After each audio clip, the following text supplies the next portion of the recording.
We are live on Rumble and YouTube. Welcome everybody to Unlocking Truth Live, May edition. Yeah, good to be here. Yeah, happy to have you, John. We've had another week of missing each other and scheduling. It seems like it was Yeah. just another one of Oh, those weeks where I'm just now getting some of my voice back. I still feel like I've got that little bit of laryngitis, but it's just been a crazy week. I don't know what settled into my throat, but it's still I still feel like a froggy from the Little Rascals. well, we must be doing something right? Because Yes. we there's always something that wants us to not record a podcast, right? Either it's laryngitis, last minute, something comes up with me because we're trying to sell our house. You gotta have a showing last minute, but Oh, you know what? I think I just figured out why I'm hearing a funny sound. It's you coming through my system output. That is yeah, it's my studio display. Let me fix that. you were blaming me. See, I was, and because it's easy to every do. yeah, every time there's a technical difficulty, Scott blames me. He's like, "You need to fix this setting. You need to do that." I'm like, "All right, I don't even know what I'm doing here." Well, what's funny is it sounded from my perspective like the issue was your microphone. And then you did everything and you checked everything right. And I'm going, well, I can't figure that out. I guess we'll just move on. And so we go live. And then I went, oh, it's me. I pull my headset off and I'm hearing you, but I was hearing you through the room in the studio in the speakers instead of through my headphones. So I just had to make one quick adjustment, which by the way was the same adjustment you checked on your Mac. Uh-huh. I just needed to take my own advice. Well, it's a good thing we have a techie guy here. Yeah. Well, now you sound like your beautiful, glorious baritone self that I'm used to hearing. So, Yeah, I like that. We better get some comments in the chat, or I'm going to start singing in a baritone here. hey, that could be a first. Hey, you heard it here first, folks. Let's get everybody to encourage John to start singing. Yeah, I see people coming in, but I don't see any chats yet. So there's no Yeah. live chats. But so far we got 10 in the room. I see 6 from Rumble, 4 from YouTube, Yep. and oh, you know what? My message is set to delay to private. That's weird how Rumble will go through these default settings, and I'm like, I didn't set that there. So now it's on all. So we should start seeing all of the donations. I mean, donations, chats coming in. I don't know why I said donations. You know why? Because there's a button in Yeah. Rumble that It says says all donations. donations in private. I guess it just caught my eye. Hi, Shannon. Welcome. Happy to have you guys with us. She's our first commenter, so we appreciate you. Any wild stuff going on in the news that you're paying attention to, Scott, before we get any Well, comments coming in? The big, beautiful obviously, bill. hey, UMPTN, is this romper room? Not quite, but it sounds like it today, right? Hi, Jeff. Hi, how's it going?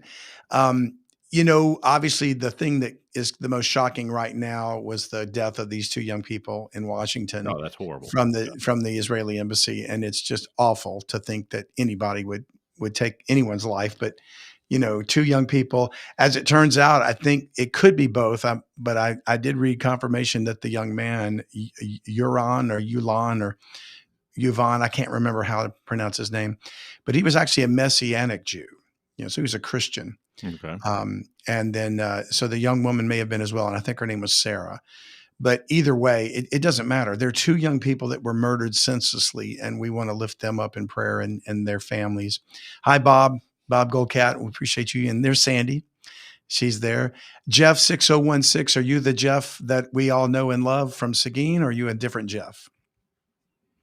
Maybe he can let us know. He's on Rumble, so it's hard for me to tell. The Jeff we know and love is Jeff Dodson, who's traveling now he got called out to do his work with adjusting. So he may or may not be in tonight, but I was just curious. He might have found a good Wi-Fi spot. I read something pretty interesting in the Bible this week, and I'll throw it It out is here. Jeff Dodson. It is He Jeff. said shalom. Yeah. Shalom. I'll throw it out there, but I was reading in 2 Samuel about David had what is described in the Bible as a group of mighty men that went to battle with him, right? So Right. I looked this up, and I didn't realize this, but these guys are like the original special forces.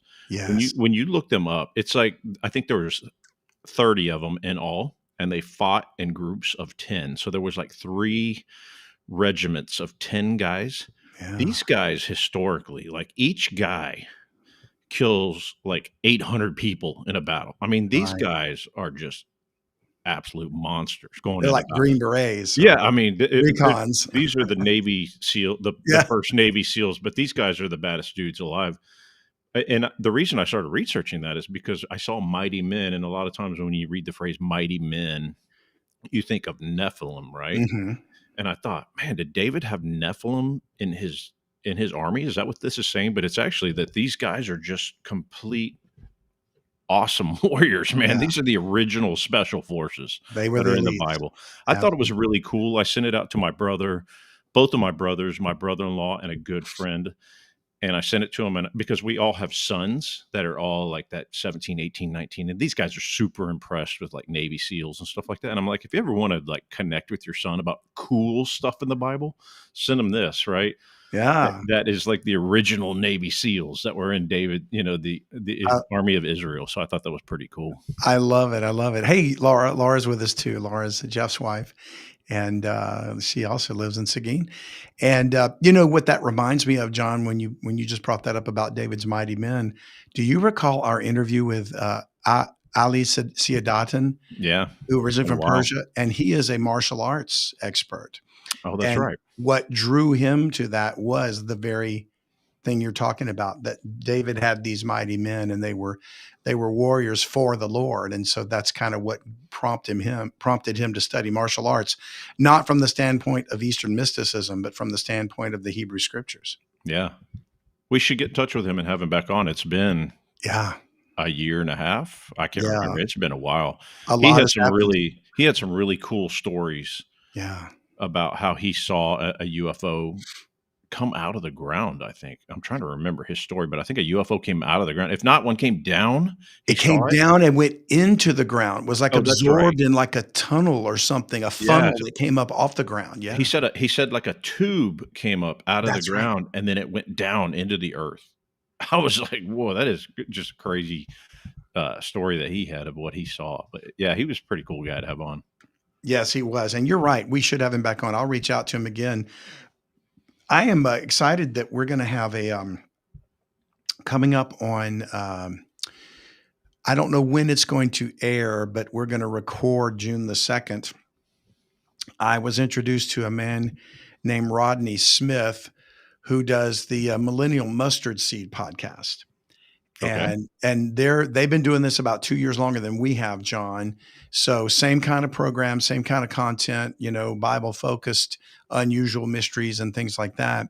So we got connected through our sister Karen Wilkinson, who Okay. did his podcast and said, "You guys need to talk." You know, so we finally reached out to each other, and so shout out to Rod. He and I are going to do a crossover where we're going to record an episode where I'm his guest and he's my guest at the same time. you know, Okay. and I guess we're going to really kind of talk about our podcast a little bit and how we got started and what this ministry is, as sort of an introduction to each other's audience. And then from there, we may have other visits and where we come in together, you know, like he's a guest and you Uh-huh. and I interview him or whatever. But for now, I'm pretty pumped about that because he's got a pretty good network of people that are also interested in these same topics that we discussed that I don't know anything about his group, and he didn't really know about ours. So it's a great way that we can sort of intersect and meet each other and, you Mhm. know, share. So that's good. That's awesome. Yeah. Oh, so I see Jeff said he moved over to YouTube. Was Rumble giving you issues, or is it easier on YouTube? I know that some people prefer it. So we're up to 15 now in the room. Thank you guys for joining us. This is Unlocking Truth Live from Bible Mysteries Podcast. We got John Potts here, myself, and we are here to answer Bible questions or to talk about any topics. John asked about the news, and of course, we've already discussed the horrible shooting in Washington of these two young people from the Israeli embassy there. And again, as I'm discovering, I think both of them were not only just Jewish, but they were Messianic Jews. They were actually Christian people. And of course, that starts making your mind wonder and conspiracy ideas fly and what have you. But you know, not that I really know any more information than anybody else does at this point. But I just don't trust our government. I don't trust any government. I don't trust the media to give us the truth about these things. Yeah. And I certainly don't trust the idiots that were behind his their senseless deaths. You know, whatever these lunatics are that were feeling that it was the right thing to do to murder some innocent people that had nothing to do. As a matter of fact, if I'm not mistaken, I did a little research into these two young people, both of whom were involved in trying to bring groups together in Israel of Palestinians and Jewish people and trying to bridge these gaps and bring these people together. They were certainly involved in trying to help mitigate the problems that they're having over there in the Middle East. So, what a tragic loss of life for anybody, but especially for people whose hearts were knit with bringing people together. Yeah. Yeah, I agree. Um, Another news story or current event is the cover up of Joe Biden and his health issues, right? Yeah, We've all known about the cognitive decline, right? We right. see that, right? Trying to shake hands with people that aren't there or just saying things that don't even make sense, whatever. But now they're saying that he has, I think he has stage 4 prostate cancer, I believe, That's it. And it has metastasized into the bone. metastasized, Yeah. correct, yeah, as I understood it. So there, obviously there's a big uproar in the media. One, like you mentioned, that you can't trust the media because the media is controlled by one party.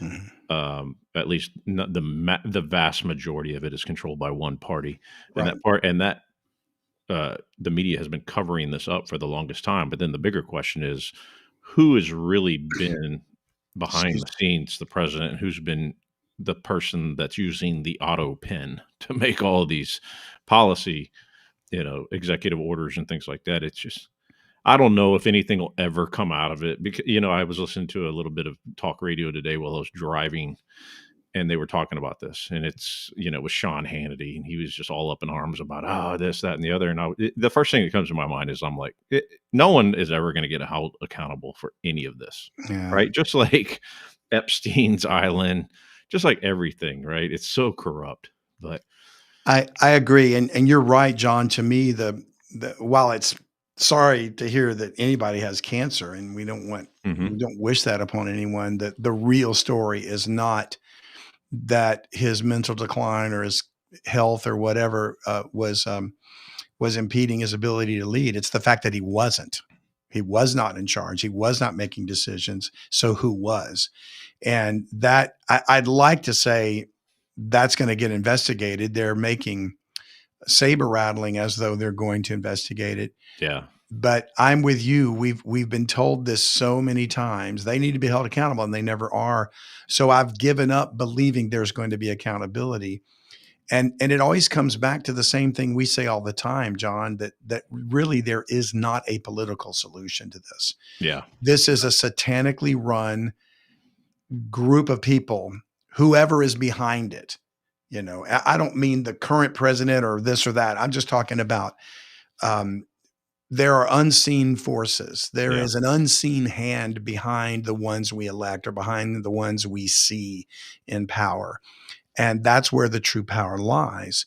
The only one that's going to break that is going to be the Lord Jesus Christ. So yeah, we don't place our confidence in men. I hope for the best. Do your diligence, pray for the leaders, cast your vote, whatever you're led to do to feel like it's going to have an impact and a positive change.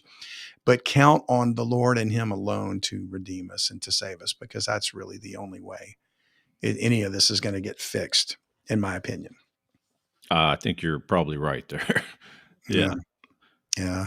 It's sad to think that there's no real justice in the world, but that's kind of what Ecclesiastes says in the Bible.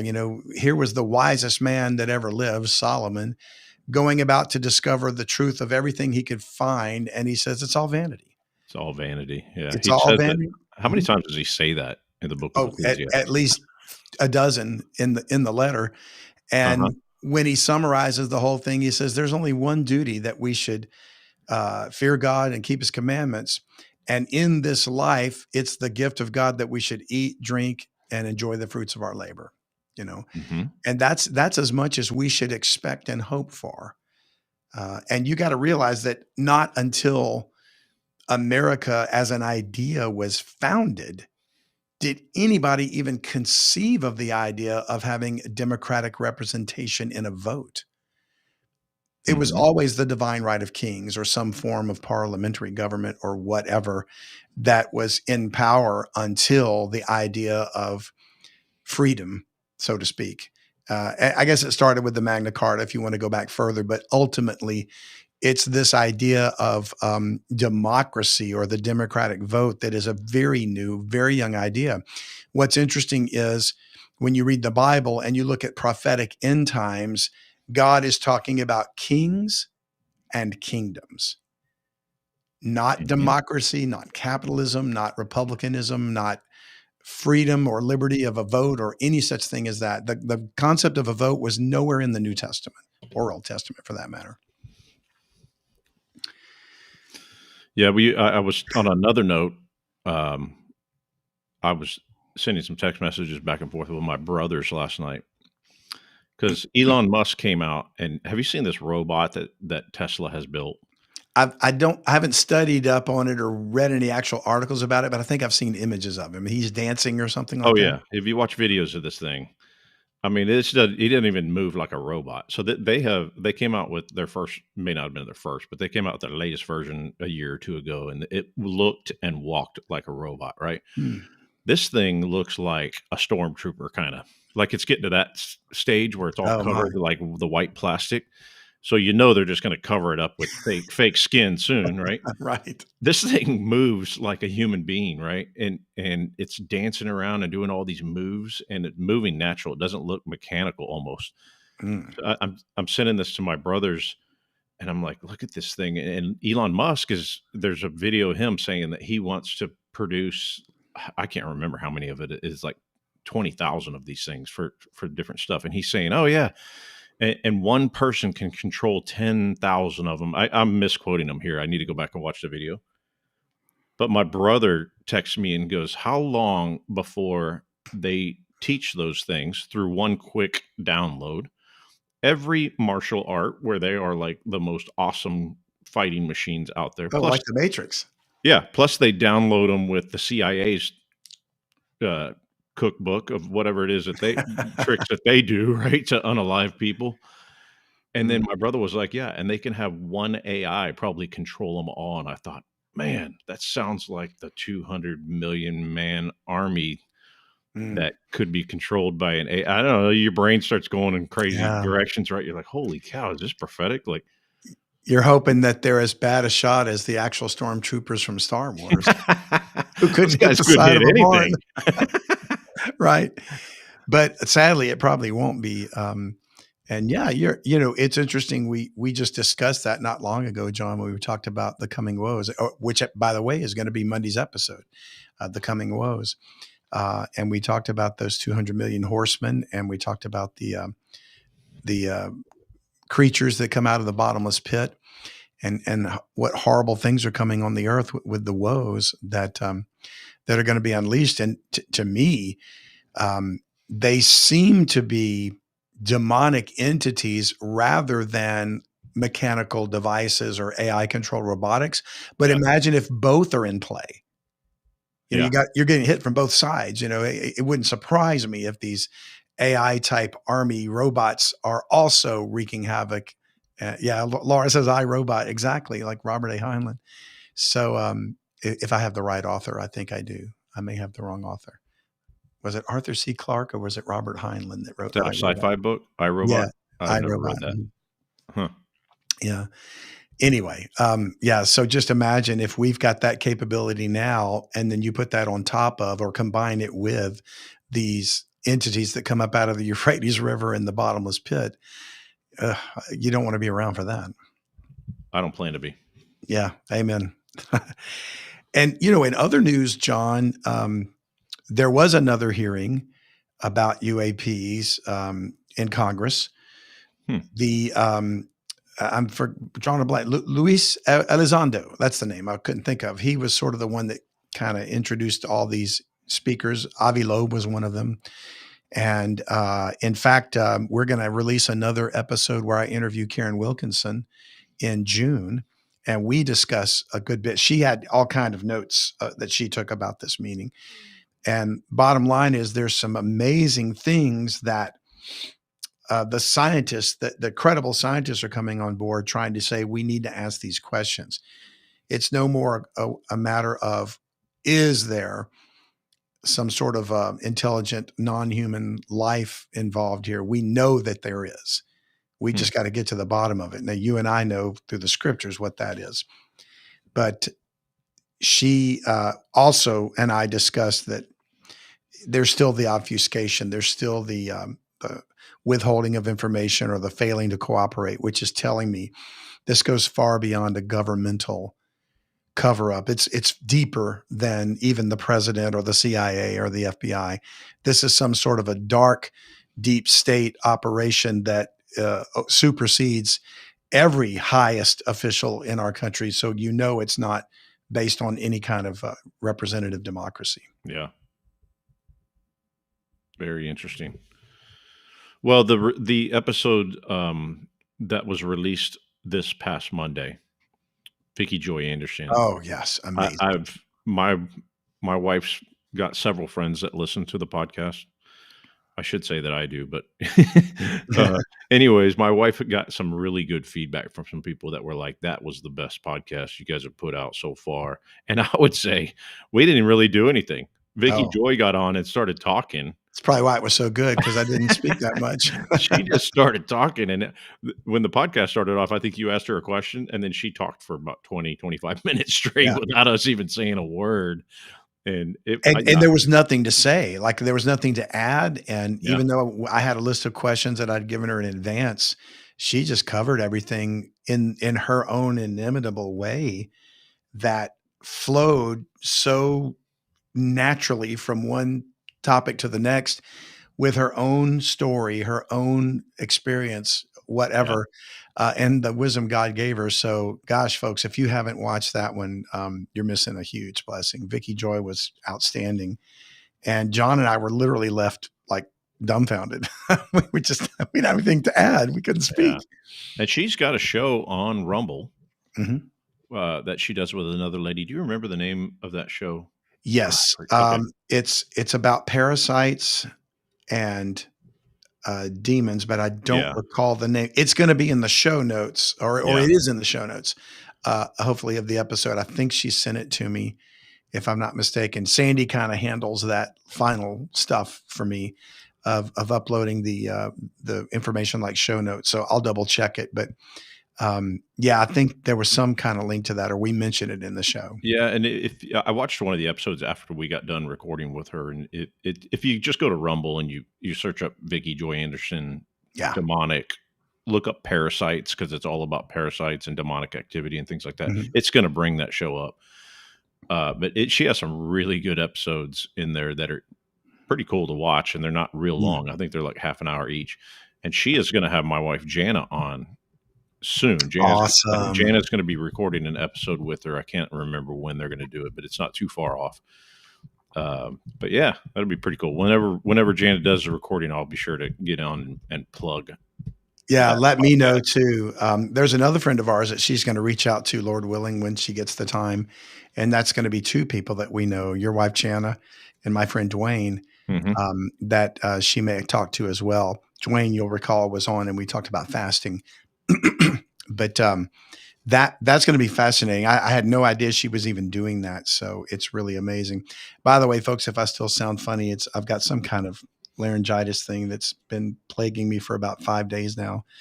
Um, but it's better than it was. So believe me, I can actually talk now. I sound funny, but I can actually talk. Yeah, that is amazing. And I'll tell you, I've only read one comment from that episode.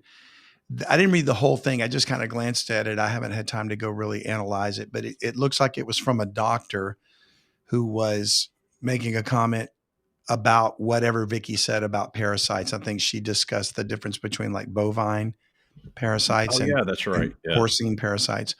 I think the comment was somewhat critical of her or us or something.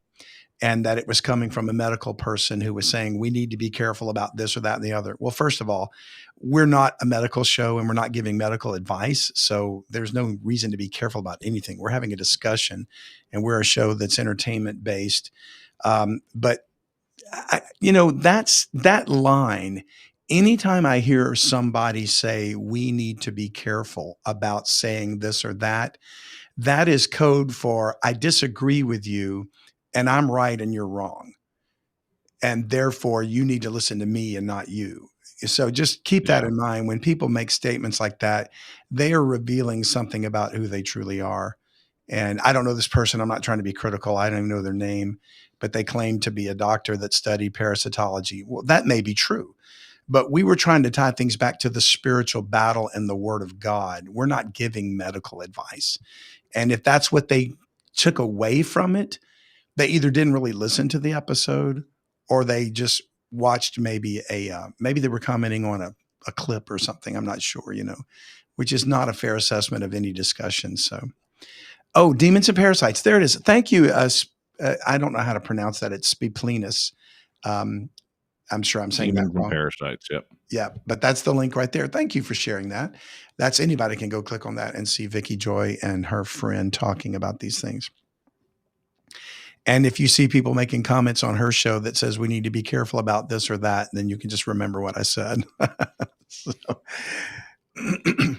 No questions in the chat. I've been checking it. And I know I've seen that. This is Nobody the wants a most question. quiet group we have ever had. They're Usually just sitting there watching us just talk. yeah. And, I know it's not because we're, so captivating. And Oh, yeah. so, maybe you are, John. I'm not sure. But nobody's asking any questions tonight. Well, So nobody's asking questions, so I opened up my iPad and I was like, you know what? I'm just going to open up the news headlines because there'll be something crazy to yeah. talk about in here. Well, Here's there what I you run go. across. Here's a headline: Man admits to running body parts trafficking scheme from Oh, Harvard University Medical School. oh my God. Harvard's just all over the place in the news with bad news, right? Well, yeah, they're being found out, right, about Yeah. whatever's going. And I'm not just saying it's Harvard. There's probably a whole network of body parts trafficking Yes. going through, all of these morgues. It says it's the Harvard Medical School morgue. So, Yeah. all of these, who knows? Well, The dark web of stuff, right? Human yes. trafficking, body parts, you name it. You The know that food supply, it's when you so bring deep. that up, John, it made me think of this. Like I've been watching a lot of people that are very pro Trump, very pro administrate MAGA, whatever you want to call it. Mhm. And some are patient to say, give them time. They got a mess to clean up. They got a swamp to drain. And they're waiting on people like Pam Bondi and Cash Patel and Dan Bongino and others to start, taking names and you know what. And then you got others that are saying they're liars. They haven't done anything. They're holding back. The same thing. They haven't released the Epstein files. They haven't done this. They haven't done that. And I don't know which side is right. Obviously the people that are the most impatient are the ones that I tend to disagree with because I feel like they don't understand truly what's going on. But it makes me wonder this, and this is not an apology for Trump's administration or anything like that, but Mhm. what if what they're discovering is so deep and so dark and so sinister, like the news headlines we're reading today are just scratching the surface. When you just mentioned that thing about the Harvard guy selling body parts, Mhm. trafficking body parts, what if it is so bad they're having to go through this thing so methodically that but once they lower the boom, they need to cast a net so wide that it's just going to shock us to our core. Now that's wishful thinking on my part. It may be that they're just as incompetent and they can't get it because Satan is running this thing and he's infinitely smarter than they are. Yeah. Or it might be that they have seen some stuff that's so bad they have got to work uh, very surreptitiously or very, that's not the word I want, clandestinely maybe, and so wise, wise as serpents to catch these guys because they've weaved this web of deceit that's so bad and so vast. It's going to take more than a few months to get to them all. Yeah. Yeah. I think that you're exactly right. I think that this thing, whatever the thing, pick one, right? Human trafficking, Right. body parts trafficking, whatever evil we want to talk about, right? I think it goes so deep and it gets so dark. And I think that whoever is digging around, if anyone's digging around and they start discovering stuff, I think they find stuff that, by the way, that's just scratching the surface. I think what they're finding is just scratching the surface. I don't Yeah. think we're ever going to know how deep and how dark it truly is until the Lord comes back and puts an end to it all. Amen. And then we are going to be like, holy cow, I can't believe we lived on this earth and this was truly going on. And I think it's really, we are truly blinded here in the United States because we're kind of like sheltered here in the United States. One, we don't really hear the real truth because the media here doesn't report anything. Yeah. And here, I don't know. I just think that we're kind of somewhat sheltered here, that we don't see the true atrocities that are going on around the globe, even though it's going on here as well. I think we tend to, like, everybody here just wants to go to work, make their money, come home and live in their nice house, enjoy the weekend, right? And then do it all over again. Do it Yeah. all over again. And we turn a blind eye to everything.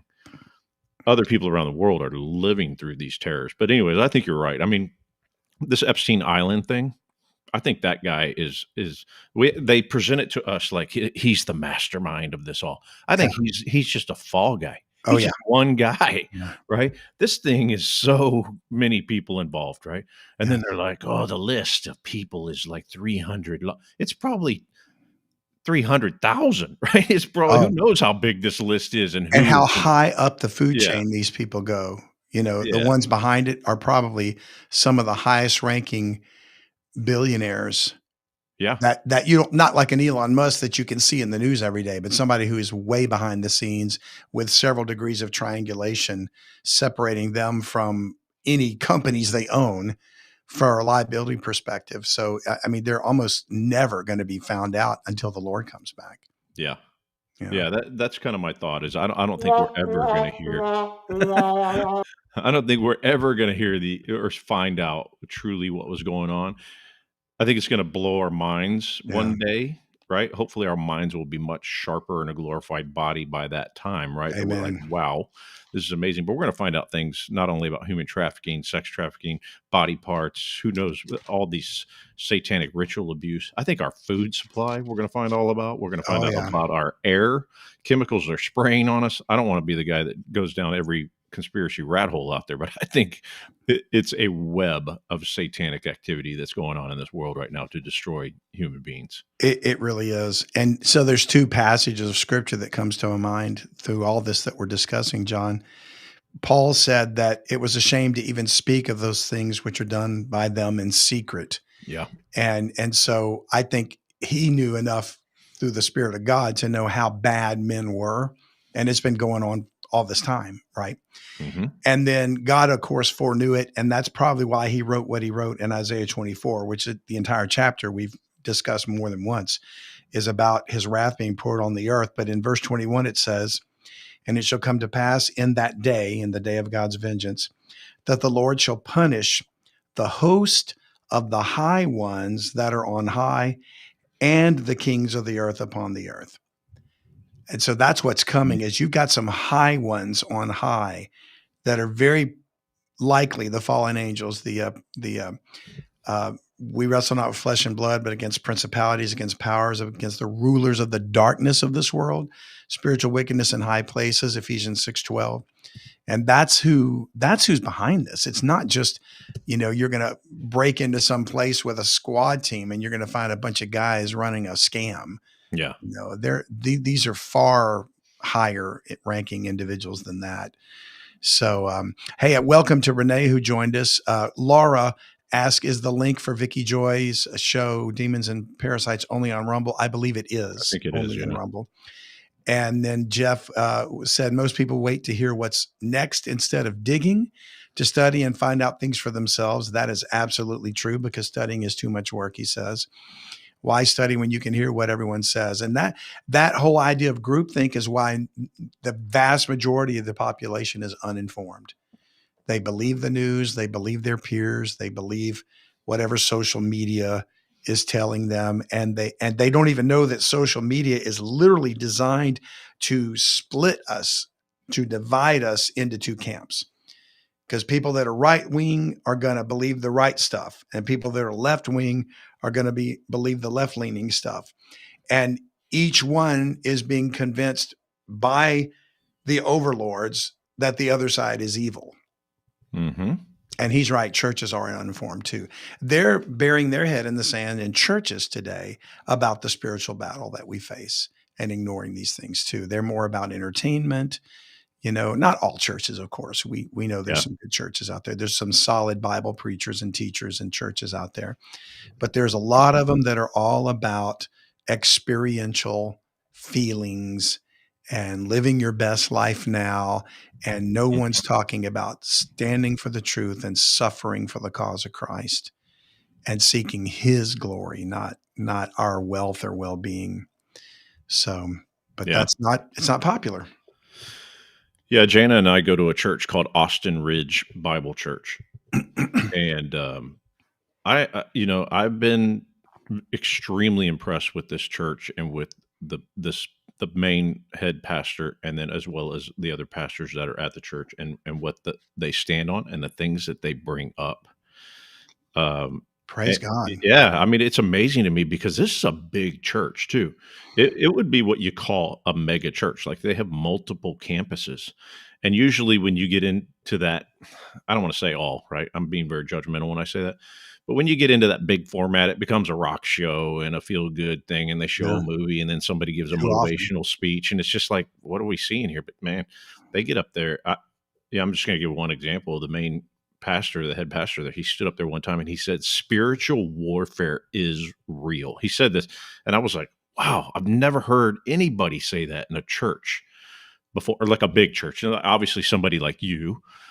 you know, EC Moore, some whatever, but are out there preaching that all the time. But you don't hear that in a normal church where 500,000 people are sitting in an audience, and he's like, "Spiritual warfare is real." You're right. Wow. Most churches don't talk about that kind of stuff. Yeah. They're going through the entire book of Revelation verse by verse, and it's going to take like 9 months to do it, which I think is amazing too. No, Yeah. most churches won't touch anything on prophecy, Right. much less the book of Revelation or the book of Daniel. So, It's funny you say that, John, because Jeff, our friend Jeff Dodson, is here with us tonight. And Jeff has told me stories about a church he was a member of, he and his wife, Laura, years ago. And while they were a very loving group of people, and, there was a school there and everything else, he began to ask, why can't we discuss these things, these prophetic things, the scriptures that focus around eschatology? And they just wouldn't do it.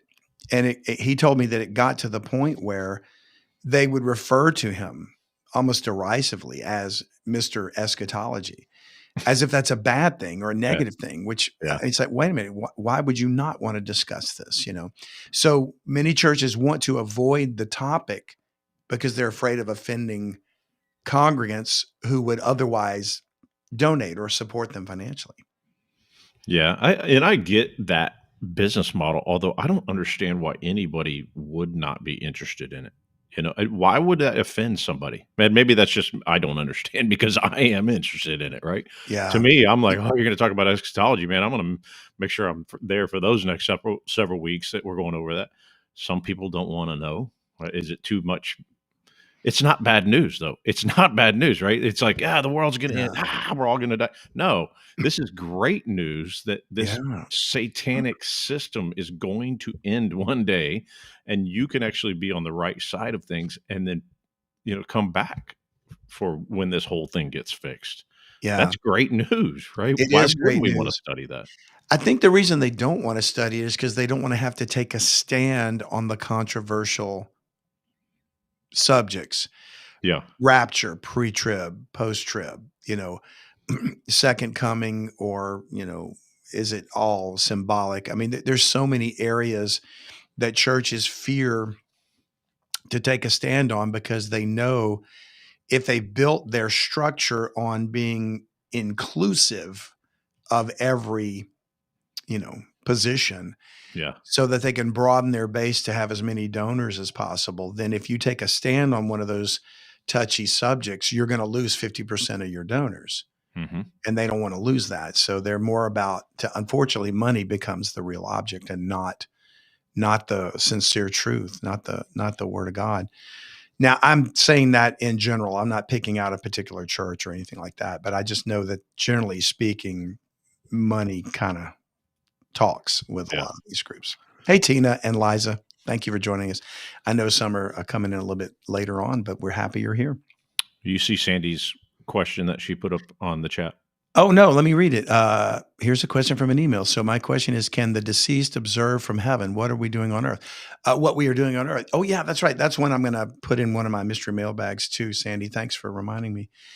That's a great question. And honestly, I don't have a 100% sure answer. I just know that, when we go up to heaven to be with the Lord, the Bible says there's no more pain, no more sorrow, no more death.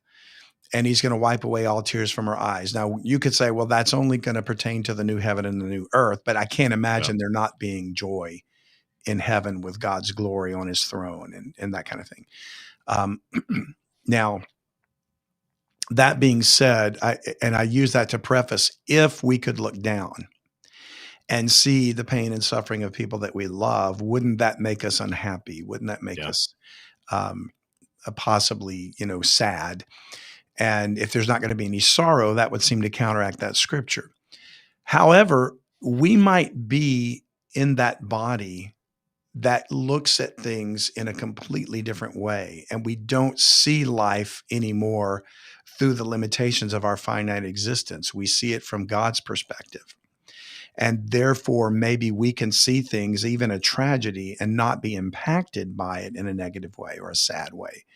And if that was the case, I don't see why God would not allow us to see things that are happening in the earth. Because I know it's a comforting thought for people to think, oh, my grandmother or my parents are up there, and they're watching over us. Well, they're not watching over you, because God has angels to do that. They don't have that kind of power to come in and assist you. And I doubt very seriously they're coming down to visit you. Even if you might dream about a deceased loved one, I don't think that's an actual visitation necessarily, unless God allows it for Yeah. some reason. And there's nothing in scripture that I could say that proves that. The one time a deceased human being was called up from the dead was a bad situation with King Saul and the witch of Endor Yeah. running into Samuel. So I'm not sure that was a good thing for us to be looking for, especially in light of all the verses against familiar spirits. And that's literally what that means. Familia, family, Hmm. familiar spirits. So the real answer is I don't know for sure, but I'm comforted in knowing that whatever they can see, it's exactly what the Lord wants them to see. And it would bring them joy, not pain, not sorrow. Yeah. I don't. Okay, here's my perspective on that. I don't know why anybody would want their loved ones looking down on us. Yeah. If my parents are watching me now, I mean, they're seeing me do some pretty dumb stuff, right? I mean, I'm serious. I actually don't want my loved ones watching me in a continue through this life in a sinful body where I continue to do the things that I do because I fall victim to the sin nature, from the foul language to the things I think about sometimes, or the whatever, the actions that you know what I mean? And Yes. this is everybody, not just me, but I am a prime example of it. I don't know why anybody would want their grandmother looking down from heaven and going, "Really? Look what he's doing down there." Unless, like you said, God is giving him some kind of a vision to watch it where they're not going, "Oh my gosh, I can't believe he continues to do this stuff." Right? So you're So, saying our grandparents are up there going, weren't you a there's disappointment enough when I yeah, was alive? Do you they're have to like, yeah, they're continue looking down, going, to it wasn't disappoint that me? bad when I was down there because I was acting that way, but now that I'm up here, I'm seeing how truly bad you are. So it's like it magnifies it even worse, right? So I don't know. I would hope that they're not looking down on us. I think they're up there enjoying some new existence. And I think that also is we're held by the constrict of time. Yes.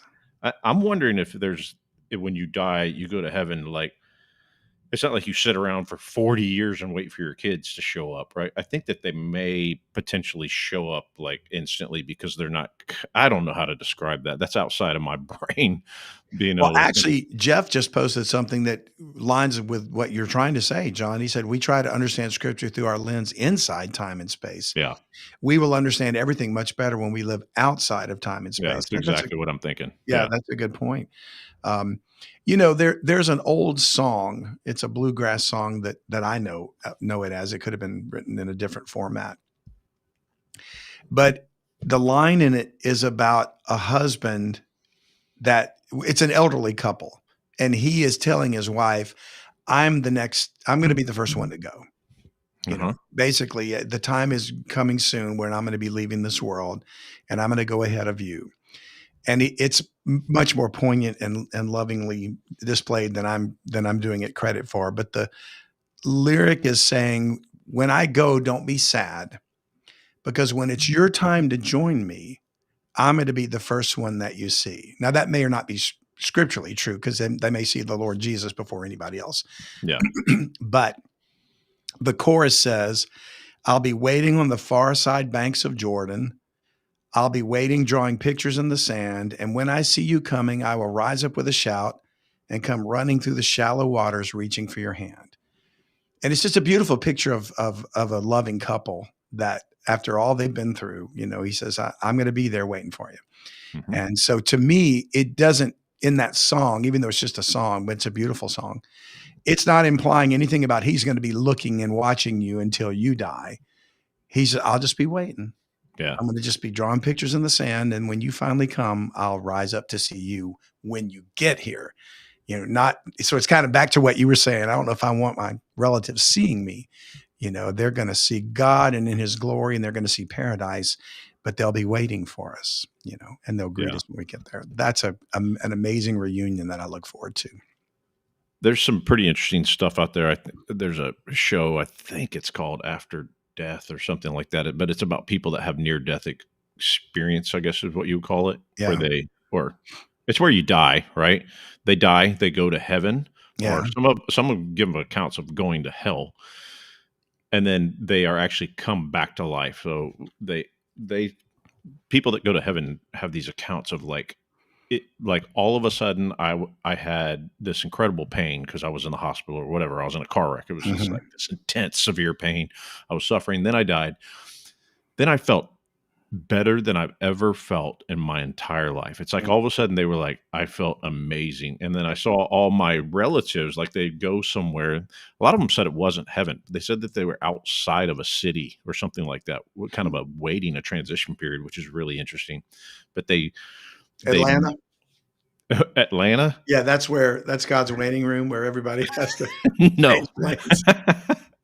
But anyways, they say that they see a lot of their relatives or people that had passed before them, and they know who it is. But what's interesting is they look like they're in the prime of their life. So like you see your grandmother, and you knew her when she was 78, 80 years old, right? But now she's like 28, and you're Mm. like, but it's her, right? So Right. now she's got like this glorified body, and you're like, wow, like I'm seeing all these people, and so I thought that was super interesting when you watch that. Yeah.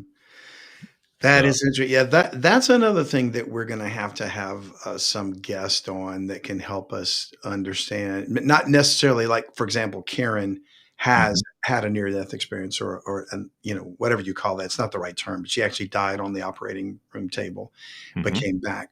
So not just a person that's experienced it, but a person that is like an expert in it. A yeah, subject matter expert that can be conversant about it, because that would be a good topic to explore. We know it can happen from the perspective of like Paul, who was caught up to the third heaven. And I do believe he died at Lystra and was stoned to death. But yeah, the Lord said, no, I'm not done. You're going to have to go back to that body that was just stoned with all the pain and broken bones and bruises and whatever. and finish your course, which he did. So we know that it can happen, and it would be really interesting to find somebody that's conversant on that. Could you imagine, like, the life when you read about Paul and the life that he lived and all of the stuff that he went through, being thrown in jail, the Yeah, being stoned, I mean, he finally dies, right? He's gotta be in heaven going, "Whoo, alright, yes." finally. And then you're being told you gotta go back, then you're like, "Oh, come on, man, every time I go somewhere, somebody does something awful to me." Oh yeah, and on top of that, he said that I'm sorry, leaning away from my microphone. On top of that, he said he had this messenger sent from Satan to buffet him everywhere he went. So not only did he have to deal with human beings that wanted him killed, but he had this demonic entity that followed him around and tormented him for some reason. The messenger of Satan, he said, to buffet me. So and God wouldn't take it. Where can you read about that? 2 Corinthians 11, I believe. Okay, I'm gonna have to go Yeah. back and read that. I didn't realize that. See, I just learned something today. So he had a demonic being that kinda went around with him trying to disrupt his work. I wonder what that Yes. was like. Does Yeah. that mean, like, you're laying down, go to bed at night, and somebody's there with you kinda hanging out? Yeah. It's actually Second Corinthians, excuse me, it's actually 2 Corinthians 12, verse 7. And he literally says, there was given me a thorn in the flesh, the messenger of Satan to buffet me, lest I should be exalted above measure. And for this thing I besought the Lord thrice or three times that it might depart from me. And he said unto me in verse 9, my grace is sufficient for thee, for my strength is made perfect in weakness. And that's a heavy statement. That Yeah. to accept that, which means that there are going to be some sufferings that we're going to have to endure, and the Lord's not going to take from us. Out the window goes like prosperity gospel and God wants you healthy, wealthy, and Yeah. wise, and that kind of thing. Because Paul suffered, and so did the other apostles. And he suffered lest he should be exalted above measure. So God needed this thing. He allowed it. Satan did the attacking, just like he allowed Job to be attacked by Satan. But God allowed this to hinder Paul so that he wouldn't be exalted above measure. He didn't want men to worship Paul or follow Paul or start a cult about Paul. And that just kind of is a very sobering thought. I often think that some of Mm. my own physical ailments and afflictions are for the same kind of reason, that God is humbling me or keeping me, whatever, chronic headaches or whatever issues I have, allergies. I could never. I was once in music, and I was a pretty decent guitar player, and I was a good harmonizer, but I was not a lead vocalist of any shape, form, and probably because of these issues I have. Had I been a really good singer, would I have gone into preaching? You know, Oh, that's interesting. I might Yeah. have sought glory or fame or whatever, and Jeff says, yes, suffering makes us stronger. It does. It makes him stronger in us, which is the whole point, Mhm. that when we are weak, he is strong. So that's a very, interesting thing. Why am I being denied this healing, or why am I being denied this thing or that thing? Well, because God has a purpose, and he knows what his need is for us. I saw a thing about someone was posting the comment in Micah chapter 3, verse 3, where God is talking about refining. I think it's Israel in the context. Let me make sure I get it right. Refining as the silver is refined. He says, and it's not Micah 3:3. Now I can't find it. But he talks about he's going to refine them as silver it is done by the refiner. Okay. Mhm. And could it have been Malachi? Maybe I'm What does confusing that Mike. mean? Like, you're gonna go through the fire? You're gonna be tested through.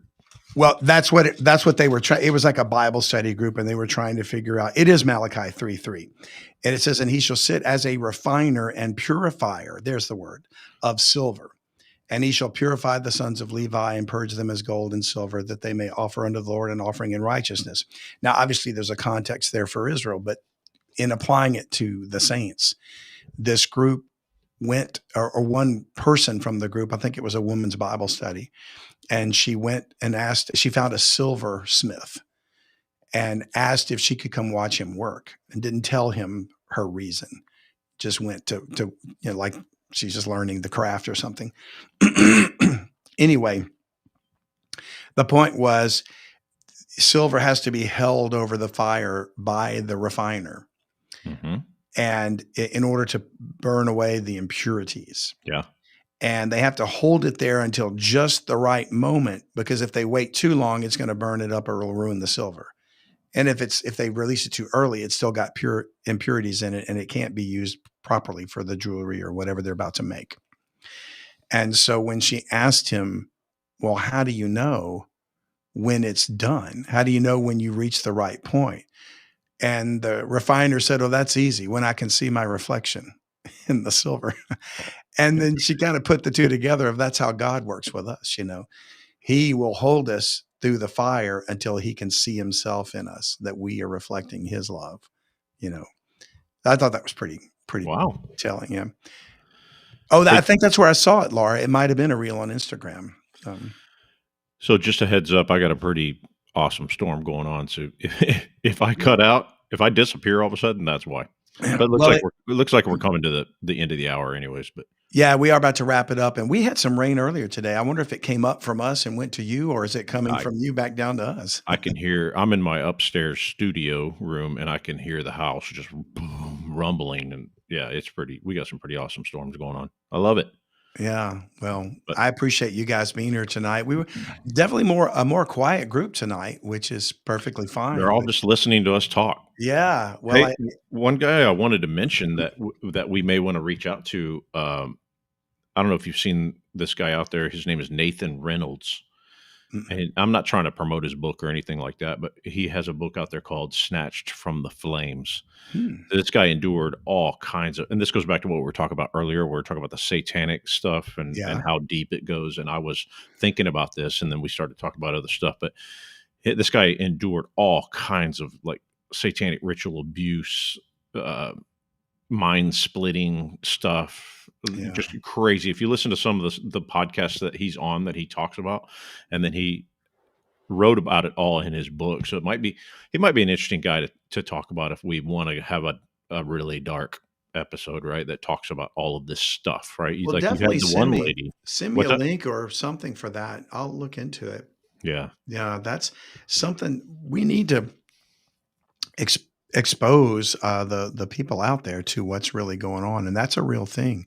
I don't think, probably, 5 people out of 100 are familiar with the term satanic ritual abuse, and I certainly wasn't, never heard of it Yeah. until we started doing the podcast. But it's very real and it's very insidious, and it's something that needs to be exposed. And in fact, our guest that we had on not long ago, Dr. Katrina Hmm. Rosenblatt, while she was a victim of human sex trafficking, she talked off the record about how it also incorporates that. There's a point at which it goes beyond just one thing and it goes deeper into the other, and it's horrible. I think personally that's what a lot of this open border into the United States was all about, and it's still open, right? There's still people coming in from Canada and the southern border and all of that. But obviously, in the past 4 years before Trump jumped in there and really made it a topic of we're going to stop this. I mean, it was wide open, and they were letting people walk across the border, and it's like these kids were disappearing left and right. Like there's so many kids that they don't even know where they are now. And then you start reading or looking into this SRA, satanic ritual abuse, and you're going, wow, this is really dark stuff. What's going on here? Yeah. And I don't want to go down the rabbit hole too much, but and I'm not trying to be political either. I'm just saying that stuff's happening all over the world. It is. And there's another book that I do know I've read, called, I think it's Satan Dethroned, by William Schnablin. Yeah, it's a good book. Yeah, and that one, he was actually like a warlock or a high Yeah. priest of the Church of Satan, and deeply immersed in that, almost vampiric in his Hmm. activities. That's another one that shows you how amazing, number one, God's grace is to reach somebody that depraved and get them saved. I think he's still alive and doing podcasts on YouTube, or videos on YouTube. Yeah. So if I'm not mistaken, I have reached out to him, I think, in the past, but I don't know that he's ever got my Do invitation to come on Scott, the did show. we get cut off at 60-minute mark? Not with Rumble, no. That's Oh, okay. with Google Meets, and we're working on that too. That's for our Seekers Sanctuary. Okay. Yeah, which is I part of was our gonna Rumble. alert you that we're about to go dark, but Yeah, well, we are going to wrap it up here because it is coming to the end of the hour, and I know for some of us in the chat here, it's probably an hour later if they're on the East Coast. So we like to wrap it up so you don't have to stay up too late. But we are really appreciative of all of you for joining us tonight, and thank you so much for being here. And I do want to shout out because Tina mentioned that our good friend Arlene wasn't able to make it tonight, but she says hello, and she did want me to say that because I know that Arlene was sad she couldn't be here, but she's with us in spirit. Mhm. Tina says she lived in Mexico for 3 years. Actually, had a couple try to sell me 2 children there one time. I was shocked and horrified. That I can't even imagine, Tina, your shock. But that is very common. That there is child trafficking going on in every country. And as Dr. Rosenblatt confessed, it's happening right under the noses of even Orthodox Jewish families, you know. Mhm. So nobody's immune to it. So a lot of prayers need to go out. And thank you guys. Thank you, John, for being here. Hey, thanks for letting me just get on here and just say whatever I want in front of 20 people. Well, Jeff says he's got all night, so he can stay as long Yeah. as you want to stay on. But I'm gonna probably go to bed because I have to get up and work in the morning. So and there's let's see, CW Goody says thanks. Actually, got to make one live. Oh, I'm glad you did. I'm grateful that you could be here, and we'll try to do this every month, folks. It is the if I'm not mistaken, the third Thursday of every month. Yeah, just as soon as I say that, Sandy's going to correct me and say, nope, it's the second or whatever. But I think it's the third Thursday of every month that we do our Unlocking Truth Live, and it's available for any of you to join us. So please do. And we appreciate you and look forward to seeing you somewhere between here, there, or in the air. So have a good night. Thanks again. Night.